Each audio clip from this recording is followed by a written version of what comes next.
সবাইকে স্বাগত জানাচ্ছি জীবনী আলাপ ইউটিউব চ্যানেলে। আজ আমরা আলোচনা করব এমন এক ব্যক্তির জীবন সম্পর্কে যিনি বিশ্ব রাজনীতিতে একটি উল্লেখযোগ্য নাম, ইসমাইল হানিয়া। রাজনীতিবিদ, বিপ্লবী এবং হামাসের বর্তমান রাজনৈতিক ব্যুরোর প্রধান ইসমাইল হানিয়া। তার জীবন যেন এক জটিল রাজনৈতিক উপন্যাসের মতো, যা শুরু হয়েছিল একটি শরণার্থী শিবির থেকে এবং পৌঁছেছে ফিলিস্তিনের রাজনীতির শীর্ষে। আজ আমরা জানব কিভাবে একজন সাধারণ শরণার্থী ছেলে হয়ে উঠলেন একটি বিতর্কিত সংগঠনের নেতা। তার জীবনের উত্থান, পতন, সংগ্রাম এবং বিতর্কিত সিদ্ধান্তগুলো নিয়ে আমরা করব বিস্তারিত আলোচনা। তো চলুন শুরু করা যাক ইসমাইল হানিয়ার জীবনের গল্প। কিন্তু তার আগে যদি আপনি আমাদের চ্যানেলে এখনও সাবস্ক্রিপশন করে না থাকেন, তাহলে অনুরোধ করব নিচে সাবস্ক্রিপশন বাটনে প্রেস করুন এবং বেল আইকনটি চেপে রাখুন, যাতে আমাদের নতুন ভিডিওগুলোর নোটিফিকেশন পেতে পারেন। এখন চলুন ফিরে যাওয়া যাক আমাদের মূল আলোচনায়। 1963 সালের 29 জানুয়ারি গাজা স্ট্রিপের আল সাথী শরণার্থী শিবিরে জন্ম নেন ইসমাইল হানিয়া। তার পরিবার ছিল 1948 সালের আরব ইসরায়েল যুদ্ধের শরণার্থী। বাবা আব্দুস সালাম এবং মা সাবিহা হানিয়াকে লালন পালন করেন অত্যন্ত দারিদ্রতার মধ্যে। ছোটবেলা থেকেই হানিয়া দেখেছেন দারিদ্র্য, অভাব এবং রাজনৈতিক অস্থিরতা। এই পরিস্থিতিতে তার মধ্যে জন্ম নেয় একটি গভীর রাজনৈতিক চেতনা। তিনি ক্রমশ জড়িয়ে পড়েন ফিলিস্তিনি জাতীয়তাবাদী আন্দোলনের সাথে। তিনি জাতিসংঘ পরিচালিত স্কুলে পড়াশোনা করেছেন। এরপর গাজা ইসলামী বিশ্ববিদ্যালয় থেকে আরবি সাহিত্যে স্নাতক ডিগ্রি অর্জন করেন। বিশ্ববিদ্যালয়ের ছাত্র থাকাকালে তিনি হামাসে যোগ দেন। 1985 সালে মুসলিম ব্রাদারহুডের প্রতিনিধি ছাত্র কাউন্সিলের প্রধান ছিলেন ইসমাইল হানিয়া। বিশ্ববিদ্যালয়ে থাকাকালে তিনি পরিচিত হন শেখ আহমেদ ইয়াসিনের সাথে, যিনি পরবর্তীতে হামাস প্রতিষ্ঠা করেন। 1987 সালের ডিসেম্বরে শুরু হয় প্রথম ইন্তিফাদা, যা ফিলিস্তিনির গণ অভ্যুত্থান। এই সময়ে হানিয়া ছিলেন ইসলামী বিশ্ববিদ্যালয়ের ছাত্র নেতা। তিনি সক্রিয়ভাবে অংশ নেন এই আন্দোলনে, যা তার রাজনৈতিক জীবনের গুরুত্বপূর্ণ। 1988 সালে প্রতিষ্ঠিত হয় হামাস। হানিয়া দ্রুতই সংগঠনে একজন গুরুত্বপূর্ণ সদস্য হয়ে ওঠেন। তার সাংগঠনিক দক্ষতা এবং রাজনৈতিক প্রজ্ঞা তাকে ক্রমশ সংগঠনের শীর্ষ নেতৃত্বের দিকে নিয়ে যায়। 1989 সালে ইসরায়েলি বাহিনী হানিয়াকে গ্রেপ্তার করে। তিনি 3 বছর কারাবাস করেন। এই সময় তার রাজনৈতিক দর্শন আরও দৃঢ় হয় এবং তিনি হামাসের অন্যান্য নেতাদের সাথে আরও ঘনিষ্ঠ হন।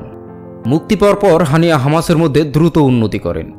1990-এর দশকে তিনি সংগঠনের বিভিন্ন গুরুত্বপূর্ণ পদে দায়িত্ব পালন করেন। এই সময় তিনি ইসরায়েলের বিরুদ্ধে হামাসের সশস্ত্র সংগ্রামের সমর্থক ছিলেন। 2006 সালে ফিলিস্তিনি কর্তৃক নির্বাচনে হামাস অংশগ্রহণ করেন। হানিয়া ছিলেন দলের প্রধান প্রার্থী। হামাস জয়লাভ করে এবং হানিয়া হন প্রধানমন্ত্রী। কিন্তু এই জয় আন্তর্জাতিক সম্প্রদায়ের কাছে গ্রহণযোগ্য ছিল না। 2007 সালে ফাতা এবং হামাসের মধ্যে সংঘর্ষের ফলে গাজা স্ট্রিপ হামাসের নিয়ন্ত্রণে চলে যায়। হানিয়া হন গাজার প্রধান। এই সময় থেকে গাজা স্ট্রিপে ইসরায়েল ও মিশরের অবরোধের মুখোমুখি হয়। 2008, 2012 এবং 2014 সালে গাজায় ইসরায়েলি হামলায় হানিয়া ছিলেন হামাসের মুখপাত্র। তিনি আন্তর্জাতিক সম্প্রদায়ের কাছে গাজার পরিস্থিতি তুলে ধরেন এবং ইসরায়েলের বিরুদ্ধে প্রতিরোধের আহ্বান জানান। 2007 সালে হানিয়া নির্বাচিত হন হামাসের রাজনৈতিক ব্যুরোর প্রধান হিসেবে। এই পদে তিনি হামাসের নীতি নির্ধারণের গুরুত্বপূর্ণ ভূমিকা পালন করেন। বর্তমানে হানিয়া হামাসের সর্বোচ্চ নেতা হিসেবে পরিচিত। তিনি ফিলিস্তিনি স্বাধীনতার জন্য লড়াই অব্যাহত রেখেছেন, তবে তার নেতৃত্বে হামাসের কর্মকাণ্ডগুলো আন্তর্জাতিকভাবে বিতর্কিত হয়েছে। ইসমাইল হানিয়ার জীবন এক জটিল রাজনৈতিক যাত্রার প্রতিচ্ছবি। একজন শরণার্থী থেকে একটি বিতর্কিত সংগঠনের শীর্ষ নেতা, তার এই যাত্রা ফিলিস্তিন ইসরায়েল সংঘাতের জটিলতাকে প্রতিফলিত করে। হানিয়ার সমর্থকরা তাকে দেখেন ফিলিস্তিনির অধিকার যোদ্ধা হিসেবে, অন্যদিকে সমালোচকেরা তাকে দেখেন একজন চরমপন্থী নেতা হিসেবে, যিনি সহিংসতার মাধ্যমে রাজনৈতিক লক্ষ্য অর্জন করতে চান। হানিয়ার ব্যক্তিগত জীবন সম্পর্কে খুব কমই তথ্য পাওয়া যায়।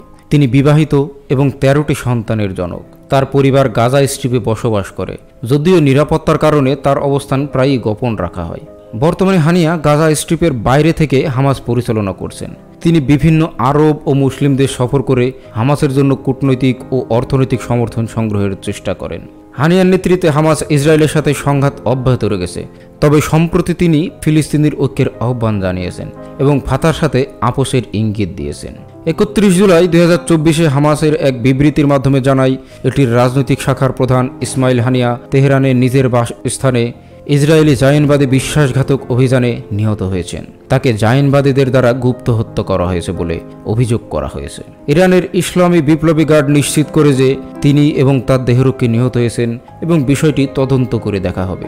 এই সময় তিনি ইরানের নবম প্রেসিডেন্ট মাসুদ পেজেশকিয়ানের শপথ গ্রহণ অনুষ্ঠানে যোগদান করতে তেহরানে গিয়েছিলেন এবং এই অনুষ্ঠান শেষের পরেই তাকে হত্যা করা হয়। ইসমাইল হানিয়ার জীবন ও কর্মকাণ্ড নিয়ে মতপার্থক্য থাকলেও তার প্রভাব ফিলিস্তিনের রাজনীতিতে অনস্বীকার্য।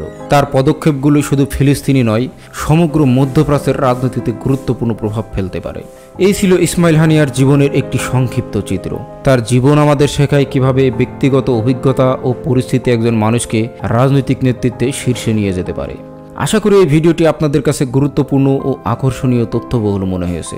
যদি আপনারা এই ধরনের আরও ভিডিও দেখতে চান তাহলে অনুগ্রহ করে চ্যানেলটি সাবস্ক্রিপশন করুন এবং নোটিফিকেশন বেল আইকনটি চাপ দিয়ে রাখুন। পরবর্তী এপিসোডে দেখা হবে, ততদিন পর্যন্ত ভালো থাকুন।